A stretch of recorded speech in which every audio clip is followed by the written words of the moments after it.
네, 하나님께서 여러분들에게 은혜 베풀어 주시기를 간절히 축원드립니다. 네. 예수님께서 하신 말씀 가운데 좁은 길로 가라라는 말씀이 있습니다. 넓은 길과 좁은 길을 비유하면서 예수님의 삶의 방식이 좁은 길이다. 그 좁은 길을 걸어가야 살게 된다 말씀합니다.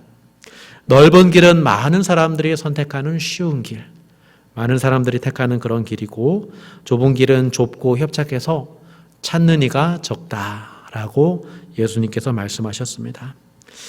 그래서 예수님이 말씀하시는 그 삶은, 그 삶의 방식은 많은 사람들이 그런 원하는 방식이 아니기 때문에 또 세상에서 거스르게 됩니다. 안 그래도 박해도 받을 수도 있고 또 불편함을 느낄 수밖에 없습니다. 좁은 길이기 때문에 이 길을 배우려면 세상 사람들을 보면 안 됩니다. 세상 사람의 눈치를 보면서 세상 사람들을 따라서 가면 안 됩니다. 주변을 의식하면서 그렇게 가다 보면 결국 택하는 것은 넓은 길 가게 됩니다. 세상의 빛과 소금이 되는 게 아니라 그냥 세상이 되어 갈 수밖에 없습니다. 좁은 길은 세상에서 눈치껏 배워가면서 절대로 배울 수 없습니다. 바울이 얘기했죠. 나를 본받아라. 나를 본받으라 말씀합니다. 좁은 길은, 그 더 나은 의의 길은 인격 대 인격으로 배울 수 있습니다. 학교에서 배울 수 있는 게 절대로 아닙니다. 좁은 길은 학교에서 배울 수가 없습니다.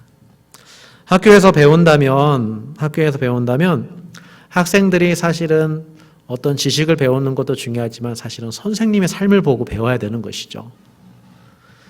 이제는 선생님의 인격을 배워라 이렇게 학교에서 말하지 않죠. 그냥 선생님이 가르쳐주는 거 잘 소화해라 이렇게 얘기하지 인격을 배워라 이렇게 말하지는 않습니다. 그런 의미에서 교회라는 곳은 정말 중요한 곳입니다. 이 좁은 길을 걸어갈 수 있는 배움터가 되고 훈련장이 되고 있기 때문입니다. 교회는 세상 속에서 세상과 함께 살아가지만 세상과 같은 길을 가지 않습니다. 다른 길을 가기 때문에 믿는 사람들은 서로가 서로를 의지합니다. 서로의 우정이 너무도 중요합니다. 주님의 길을 걸어가려면 이렇게 서로가 서로에게 본이 되어주고 서로를 의지하는 그런 힘이 되어주는 그런 관계가 반드시 필요합니다. 우리가 교회 안에서 우정을 나눌 때 같이 차도 마시고 밥도 먹고 같이 편하게 대화할 수 있죠. 이제 코로나19의 위험이 좀 더 이렇게 떨어지게 되면 우리 안에 이제 그런 교회가 다시 회복될 수 있기를 이렇게 바라는데요. 주 안에서 서로 지지해 줄 수 있는 서로의 우정이 되려면 사실은 목표가 같아야 됩니다. 주님을 닮아가려는 그 목표를 같이 공유할 때 이 우정이 서로에게 힘이 됩니다. 이 우정이 서로에게 정말 지지가 되는 것이죠. 왜냐하면 주님을 따르는 그 길은 세상의 반대를 각오해야 되는 그런 일이기 때문입니다. 언제나 격려와 위로가 필요한 것이 바로 우리 신앙생활입니다. 제가 대학생일 때 시골에서 같이 신앙생활했던 친구가 군대에 있으면서 저한테 편지를 보냈는데 이런저런 이야기를 하면서 안부를 물으면서 가장 그 중심에는 신앙생활하기 어렵다라는 겁니다. 너는 어떻게 하냐 이제 이런 거죠. 제 느낌으로는 그랬습니다. 이제 저도 서울에 와서 이제 학교를 다니다 보니까 제가 신앙생활 잘하고 있는지 이런 것도 궁금해하기도 하면서 또 제가 신앙생활을 제대로 못하면 아마 제 친구도 아이고 나도 그만둬야지 라는 어떤 이런 마음이 좀 느껴졌습니다. 그 편지에. 그때 저도 신앙적인 고민이 많았을 때지만 제가 이런 편지를 했던 게 기억합니다. 나도 힘들다. 네. 시골에서 신앙생활 하면서 배웠지만 이 서울에서 와보니까 시골에서 신앙생활하는 것과 많이 다르다. 나도 좀 혼란스럽긴 하지만 그래도 나 이게 맞다고 생각하고 또 시골에서 배운 대로 그 믿음을 지키는 게 지금 중요하다고 생각한다. 이런 이야기를 내가 이렇게 썼던 것 같습니다. 그러자 얼마 지나지 않아서 답장이 왔는데 자기도 그렇게 생각한다고. 나만 힘든 게 아니라는 것을 이렇게 알았다고 하면서 어떤 그런 편지를 써 주었습니다. 서로 멀리 떨어져 있지만 자주 편지하지 않았지만 그 친구와 내가 왠지 같은 길을 걸어가고 있다라는 그 마음에 그냥 생각만 해도 위로가 되고 힘이 되었습니다. 그 친구를 지금도 보면 그때 일이 떠오릅니다. 신앙 안에서 우정이 무엇인지 생각나게 해주는 그런 친구입니다.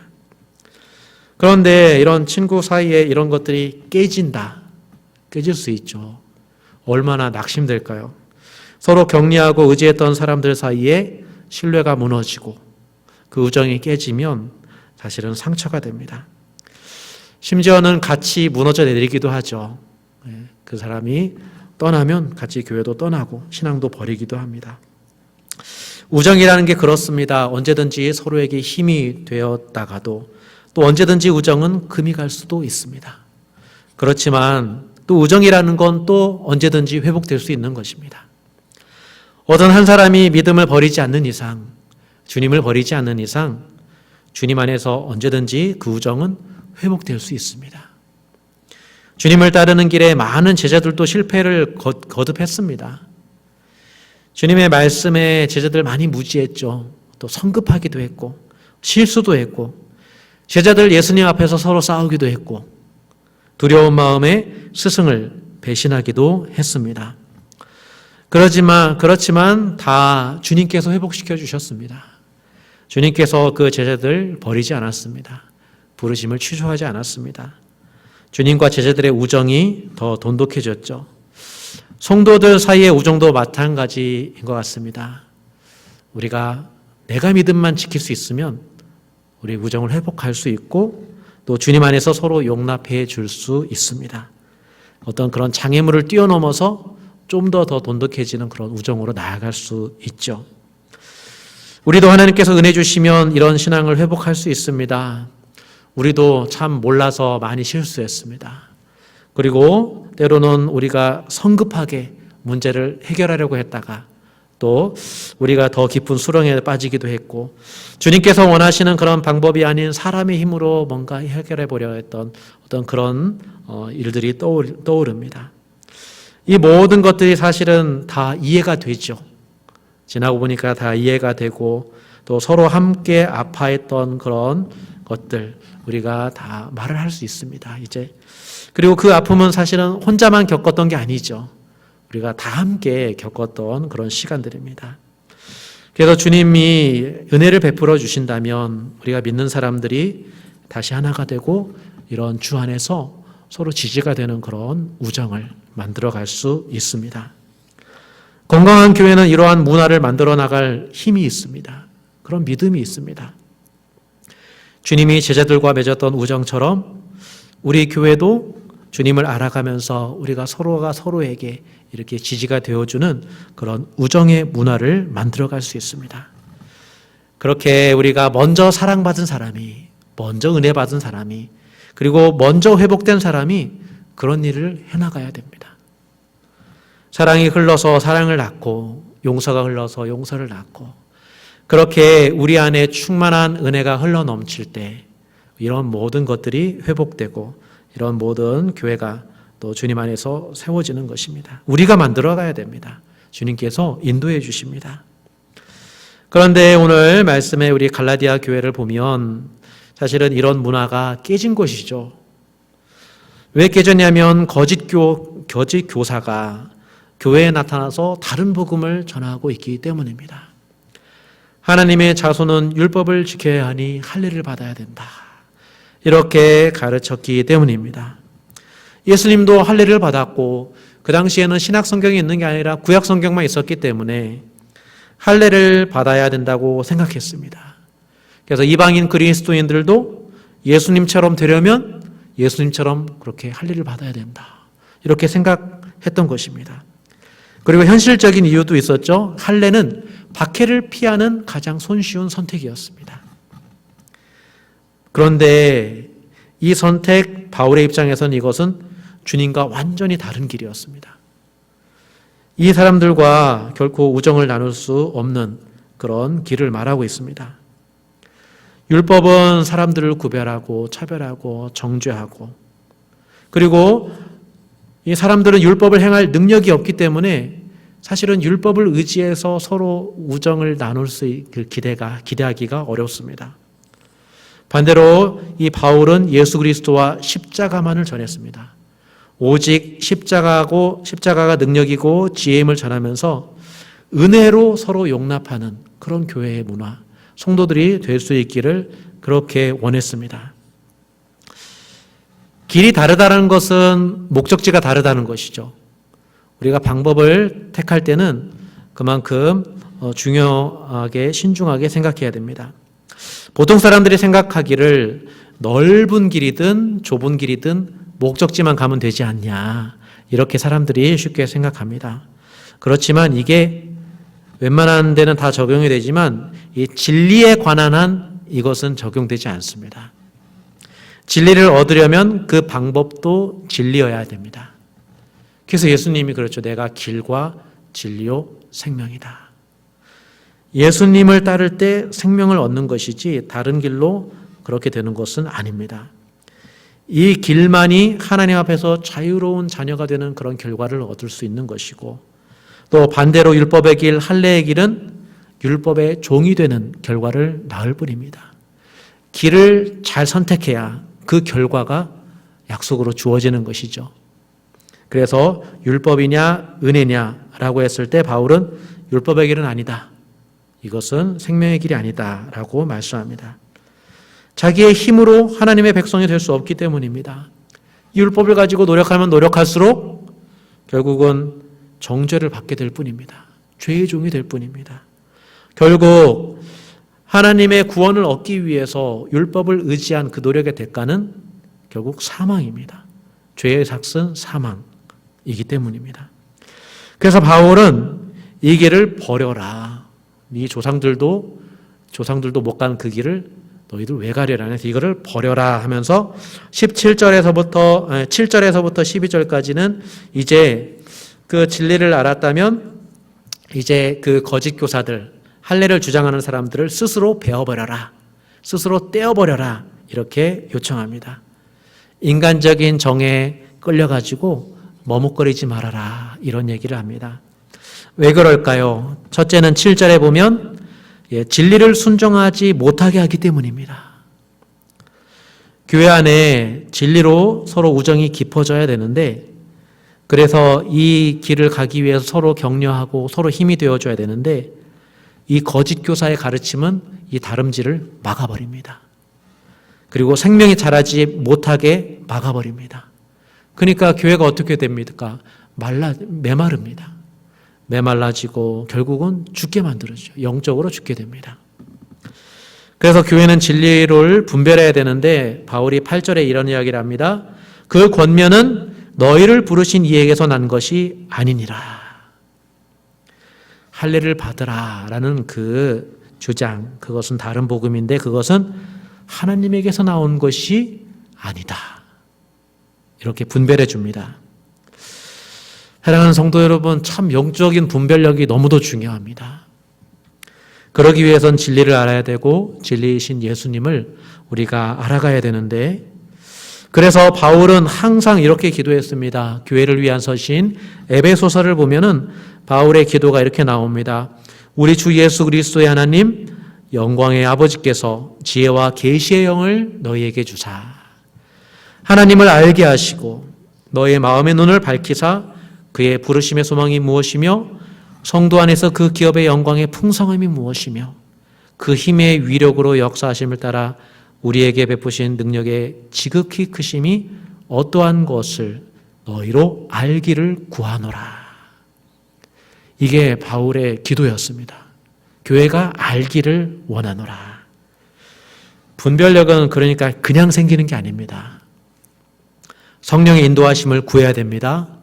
또 말씀을 통해서 하나님을 알게 해달라고 기도해야 됩니다. 그래서 교회가 가장 중요하게 하는 활동 가운데 그것은 말씀과 기도에 집중하는 것, 그리고 말씀과 성령을 강조했습니다. 왜냐하면 하나님을 아는 것이 교회의 능력이기 때문입니다. 하나님을 아는 것이 교회의 힘이기 때문입니다. 교회야말로 하나님을 더 알아야 되죠. 이 세상에서 하나님을 아는 데가 어디여야 되겠습니까? 교회여야 됩니다. 교회가 하나님을 가장 잘 아는 곳이 되어야 되고, 교회에 다니는 우리가 하나님을 가장 잘 아는 사람이 되어야 됩니다. 그래서 하나님을 더욱더 알아가고 사랑하면 그만큼 더 잘 분별하게 됩니다. 9절 말씀에 이런 말씀이 있습니다. 적은 누룩이 온덩이에 퍼지느니라. 거짓 교사를 이게 쫓아버려야 되는 두 번째 이유가 그것입니다. 누룩이 적을 때는 그것을 따로 이렇게 떼어버리면, 그 누룩을 떼어버리면 온 덩이에 퍼지지가 않죠. 그런데 그 누룩을 그대로 두면 온 덩이에 퍼져버립니다. 그러면 그 온 덩어리를 버릴 수밖에 없죠. 그래서 바울은 말합니다. 지금이 이 거짓 교사들을 떼어버릴 타이밍이다. 지금 빨리 이것을 해결해야 된다라는 그 말입니다. 우리가 생각해 보면 시기를 놓쳐서 문제를 키우는 경우가 종종 있습니다. 호미로 막을 것을 가래로 막는다라는 우리나라의 속담처럼 적은 힘으로 해결할 수 있는 것, 그것을 그 기회를 놓쳐서 큰 힘을 들일 수밖에 없는 그런 일들이 있습니다. 우리가 병을 키우는 이유도 종종 그런 것이죠. 우리가 몸이 아픈데 그것을 무시하다가 때로는 자만심 때문에 병을 키워가지고 병원에 오는 경우가 종종 있다고 합니다. 지금 견딜만 하니까, 지금 살아가는데 큰 시장이 없으니까는 이런 안일한 생각들이 사실은 우리의 병을 키울 수가 있습니다. 병원에서 큰 병으로 진단받을 때 많은 사람들이 후회를 하죠. 아, 그때 병원 갔으면, 아, 그때 알았으면 이렇게 힘들진 않았을 텐데 라는 것이죠. 그래서 바울은 말합니다. 너희가 복음을 알고 문제가 뭔지 알았다면 지금 그 문제를 크게 키우지 말고 지금 당장 그 문제를 해결해야 된다. 이렇게 말씀하고 있습니다. 그리고 10절 말씀에 너희를 요동하게 하는 자는 누구든지 심판을 받으리라 하면서 거짓 교사들, 진리를 흔드는 사람들 하나님께서 심판하신다. 교회를 지키시고 보호하신 분은 하나님이시기 때문에 그런 사람들 확실하게 떼어버리라라고 말씀합니다.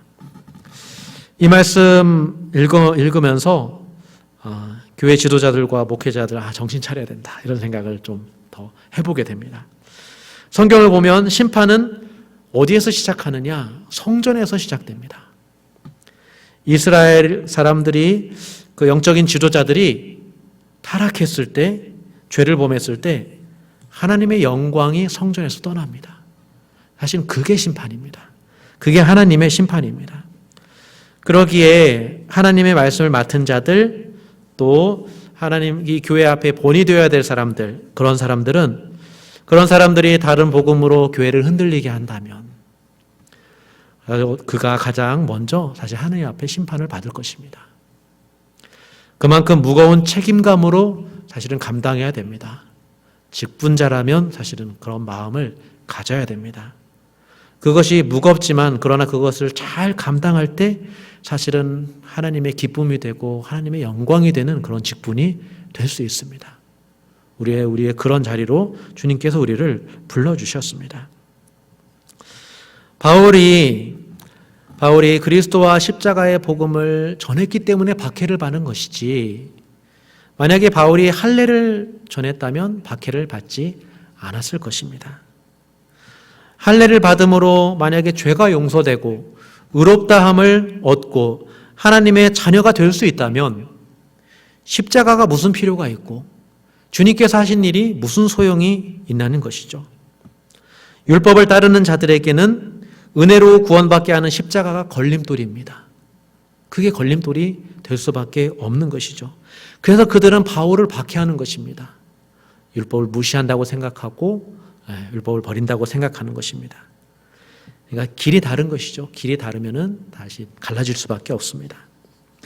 바울은 12절에 너희 스스로 거짓 교사를 베어버리기를 원하노라 이렇게 말씀합니다. 그러니까 바울의 가르침을 택하라, 믿음을 택하라, 박해가 온다면 박해를 받아라, 그리스도의 정체성을 분명히 해라 라는 그 의미가 담겨있는 그런 권면입니다. 좁은 길을 가라는 것이죠. 바울이 먼저 박해받는 자의 본을 보였기 때문에 이런 편지의 글을 쓸 수 있는 것이죠.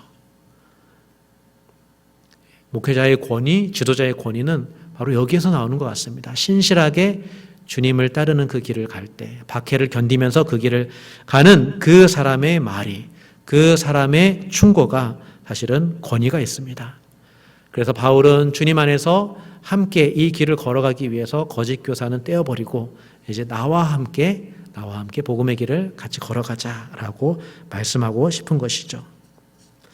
그리고 거짓 교사를 베어버렸으면 이제 그 자유로 육체의 기회를 삼지 말고 오직 사랑으로서 종로를 타라. 이 명령을 해줍니다. 여기서 갈라디아서 전체를 보면 여기서 이렇게 전환이 일어나는데요.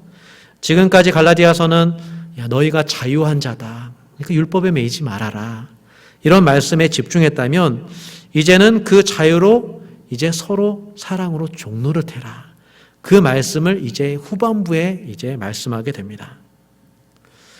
우리가 자유를 생각할 때 자유는 모든 얽매임이 사라진 게 아니라 이 자유는 죄의 종이 아니라 자유하신 하나님의 자녀가 됐다는 것입니다. 자유자이신 예수님의 제자가 되었다는 바로 그 의미의 자유입니다. 죄와 사망의 권세가 어찌하지 못하는 부활 생명이 주어졌기 때문에 우리가 자유한 것이고 의롭다함을 얻은 것입니다. 그래서 자유라는 것은 이제 종이 아니라 자녀의 마음으로 살아간다는 그런 의미입니다. 하나님의 자녀, 진정한 아들이신 예수님처럼 살아가는 바로 그것이 바로 진정한 자유다. 성경에서 말하는 자유가 바로 이것입니다. 그런데 자유를 잘못 아는 사람들이 방종에 빠집니다. 그래서 사람들이 육체의 기회를 삼기 마련입니다. 특히 용서가 약속되었으니 이제 죄는 내 마음대로 지어도 상관없겠구나 라는 사람들이 생기는 것입니다. 그래서 육체의 기회를 삼는다라는 것은 자기 하고 싶은 대로 하는 것입니다. 언제든지 주님께서 용서해 주신다는 그 약속을 믿고 죄를 더 짓는 사람이 되는 것이죠. 그렇게 자유를 육체의 기회로 사용한다면 결과는 15절과 같을 것입니다. 만일 서로 물고 먹으면 피차 멸망할까 조심하라. 그러니까 받은 자유는 잘 사용해야 됩니다. 육체의 기회로 삼지 말아야 됩니다. 이것은 나를 위해서 주신 것이지만 나만을 위해서 사용하라는 것이 아니라 이제는 사랑으로 서로 종로를 하는데 이 자유를 사용하라라고 주님께서 말씀하시는 것입니다. 이제는 죄의 종이 아니라 예수님처럼 사랑으로 너희들이 서로 종로를 하는 법을 배워라. 이런 말씀을 하십니다. 사실은 모든 교회가 훈련해야 될 가장 중요한 습관이 바로 이것입니다. 서로가 서로에게, 형제가 자매에게 서로가 사랑으로 서로 종로를 타는 것. 사랑으로 서로 종로를 타는 것. 사랑 빠지면 진짜 종이 되는 것이죠. 그리고 서로 일방적인 게 아니라 서로 해야 되는 것입니다. 참 아이러니한 게 자유한 자에게 종로를 타라고 합니다. 자유자에게 종로를 타라고 하는 게 아이러니인데요. 자유에 대해서 이렇게 세상과 교회가 지금 다릅니다. 세상은 인권이라는 가치를 중요하게 생각합니다. 인권이라는 가치를 가지고 사람과 사람을 서로 동등하게 존중하라 라고 가르치죠. 그래서 그 사람의 권리를 해하는 어떤 압제가 있다면 그것을 벗어나고 그 권리를 지킬 수 있도록 법을 만들어주죠. 그래서 그 권리를 지켜줍니다. 이게 세상의 법입니다. 그런데 기독교는 좀 더 나아갑니다. 이 자유를 자기 권리 주장을 위해서 사용하라 하지 않습니다. 자기 자신을 위해서 쓰는 게 아니라 이 받은 자유함으로 서로 사랑으로 종로를 타라 라고 가르치고 있습니다. 세상과 교회가 다른 것 바로 여기죠. 이게 복음의 능력입니다. 복음의 능력 안에 있는 사람들이 바로 이렇게 사랑으로 종로를 탈 수 있는 사람들입니다. 이렇게 사랑으로 서로 종로를 하는 그것이 그 사람이 진정 자유자입니다. 사랑으로 서로 종로를 타는 사람이 사랑이라는 그 율법을 완성한 사람이죠. 그리고 그가 진정으로 사랑으로 종로를 타러 오신 하나님, 섬기러 오신 예수님, 그 예수님을 믿는 사람이라는 것을 보여주는 것입니다. 종은 주인을 위해 존재하는데 마치 그런 것처럼 나보다 남을 낮게 여기고, 그래서 참된 자유자는 자신의 필요보다 형제 자매의 필요에 관심을 먼저 갖는 그런 사람입니다. 그러니까 서로 그렇게 살아가는 것, 바로 그것이 주님께서 원하시는 것이고 주님께서 우리 안에 이루어가고 싶은 것입니다. 누가 나에게 사랑의 종노릇 한다 싶으면 거절하지 마십시오. 거절하지 마시고 여러분도 그에게 종노릇 하십시오. 사랑을 베풀어 주십시오. 생각해보면 우리의 교만이 우정을 가로막을 때가 종종 있습니다. 자존심 때문에 또 신체지기 싫어가지고 그런 마음 때문에 이렇게 거절하고 그런 기회를 원치 않고, 또 어떤 사람은 또 교만해져가지고 주는 것이 기대보다 적네 하면서 평가절하하는 그런 마음들이 있어서는 안 됩니다. 우리가 겸손하게 잘 받을 줄 아는 것, 바로 그것도 우리가 정말 필요합니다. 잘 받는 사람이 사실은 사랑으로 다시 잘 줄 수 있는 사람이 되는 것이죠. 교회는 이렇게 정말 이런 교제가 필요합니다. 이런 우정이 필요합니다. 그렇게 섬기고 주다 보고 받게 되면 사실은 거기에 하나님께서 역사하십니다. 하나님께서 그 교제를 통해서 하나님께서 우리의 필요한 것들을 더 채워주십니다. 이런 예화가 있죠. 천국에서는 긴 수저로 서로 먹여주면서 이렇게 기뻐한다는 것.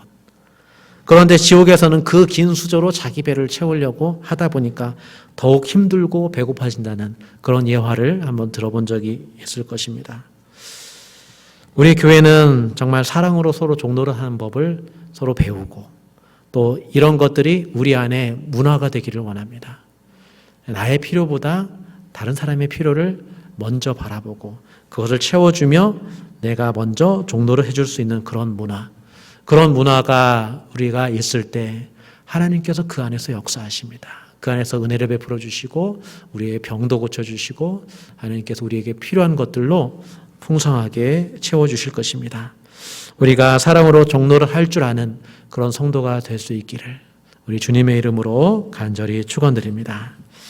우리 함께 기도하겠습니다. 기도할 때 하나님, 우리 교회가 서로 종노릇하는, 사랑으로 종노릇 할 수 있는 그런 자유자로 살 수 있도록 하나님 은혜 베풀어 주시옵소서. 또 우리가 좁은 길을 가며 함께 걸어가는데 우리가 서로가 서로에게 참된 힘이 되어주고 친구가 되어주는 그런 우정의 문화를 우리 교회 안에서 만져가게 하여 주시옵소서. 이 일을 놓고 하나님께 기도하도록 하겠습니다. 기도하겠습니다. 살아계신 하나님 아버지, 오늘 귀한 말씀을 들었습니다. 아버지, 바울이 갈라디아 교회에 원하는 그 편지의 내용들을 바라보면서 아버지, 우리에게 정말 진정한 자유가 필요하고 그렇지만 그 자유로 육체의 기회를 삼기보다는 아버지 하나며 그 받은 자유로 우리가 사랑으로 서로 종노릇하는 그런 사람으로 살 수 있기를 간절히 원하는 모습을 보게 됩니다. 아버지, 그 가르침이 우리에게도 동일하게 적용하는 줄 믿습니다. 아버지, 우리가 가진 믿음은 사랑으로서 역사하는 믿음이고 우리가 가진 믿음은 우리에게 종노릇하여 주신 주 예수 그리스도를 믿는 믿음이니 아버지 하나님이여, 우리가 서로 종노릇함으로 율법을 성취하는 자들 되게 하여 주시고 아버지 하나님이여, 이 세상보다 더 나은 의를 추구하는 아버지, 그런 사랑하는 그런 공동체 될 수 있도록 주여 도와주시옵소서. 아버지 하나님, 우리가 좁은 길을 함께 걸어가고 있습니다. 아버지, 이 길을 걸어갈 때 우리에게 여러 가지 힘든 일과 어려운 일이 있다 할지라도 아버지 하나님, 우리가 서로가 서로에게 힘이 되어주고 친구가 되어주게 하여 주셔서 아버지 하나님이여, 더욱더 주님을 닮아가게 하여 주시옵소서. 아버지, 우리의 교제들을 통해서 아버지 예수님을 닮아가는 우리 뉴라이프 교회 될 수 있도록 아버지, 우리 가운데 주님께서 사랑으로 역사해 주시고 믿음 충만, 성령 충만, 예수님으로 충만하여 아버지 하나님이여, 우리가 예수님의 삶이 되어 살아갈 수 있도록 주님 역사하여 주시옵소서. 하나님, 우리가 주님 앞에 더욱더 온전한 자로 세워지기를 원합니다. 아버지, 우리의 눈과 마음을 열어주시고 그 살아계신 주님을, 우리 함께하신 십자가의 그 주님을 온전히 믿음으로 따르는 아버지, 우리 온 성도들 될 수 있도록 주여 도와주시옵소서. 감사드립니다. 살아계신 하나님 아버지, 갈라디아서 말씀을 통해 우리가 서로 사랑으로 종노릇하는 자유자임을 배웁니다. 우리 뉴라이프 교회가 말씀과 기도로 주님을 닮아가게 하여 주시고 그 좁은 길을 함께 걸어가는 참 우정의 문화를 만들어갈 수 있도록 은혜 베풀어 주시옵소서. 깨지고 상한 성도의 관계들을 성령으로 다시 일으켜 주시고 잃어버린 관계가 있다면 우리가 먼저 은혜 받고 회복되고 용서받아 그 화해의 길로 나아갈 수 있도록 주여 저희들을 인도하여 주시옵소서. 주님의 선하신 인도하심을 믿고 감사드립니다. 살아계신 예수님의 이름으로 기도드립니다. 아멘. 이제는 우리를 자유하게 하신 우리 주 예수 그리스도의 은혜와 하나님 아버지의 사랑과 사랑으로 서로 종노릇하게 하시는 성령님의 역사하심이 지금부터 영원토록 뉴라이프 교회와 함께 하시기를 간절히 축원하옵나이다. 아멘.